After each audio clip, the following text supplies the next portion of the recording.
When it comes to investing actively versus passively, I prefer passive cash flow.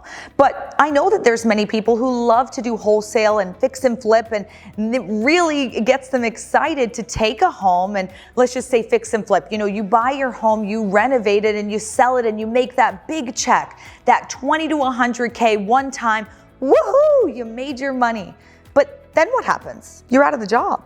You've got to go get another one and do it again. And another one and do it again, and another one and another one, and that sure looks like a rat race to me. That's not cash flow. That's cash now. And yeah, you could live off that, couple $1,000s for a while, but at some point you're gonna have to go out and do it again.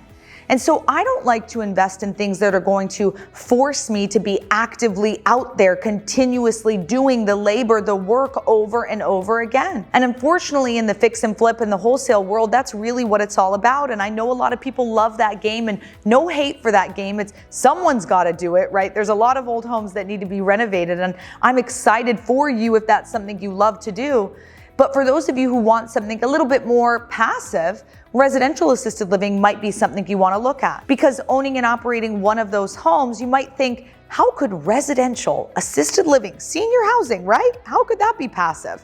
Well, if you are the owner and the operator, and that's what you're doing, owning and operating the business component of it, you've got the home, you've renovated it. Now it's kind of set it and forget it when it comes to the physical property, right? You might not be in charge of doing the landscaping or any handiwork around the house. I'm not a handy lady. I pay for that service. I pay for someone to come over and handle that for me, right? So I can be passive. I can sit in the owner's box.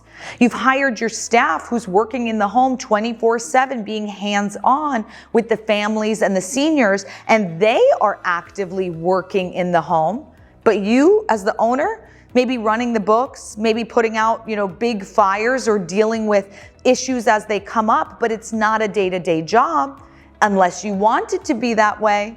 But that's not what we teach. That's not what we do. So passively investing in residential assisted living, for me, is a lot better because it is cash flow. It's something coming in every single month versus when you're so active and as soon as you stop doing that, what happens? When you stop, the money stops. I can go on a vacation for as long as I want because guess what? Most of my job I'm doing from my phone, from my computer, and my phone and my computer work all the way in Timbuktu, I'm pretty sure.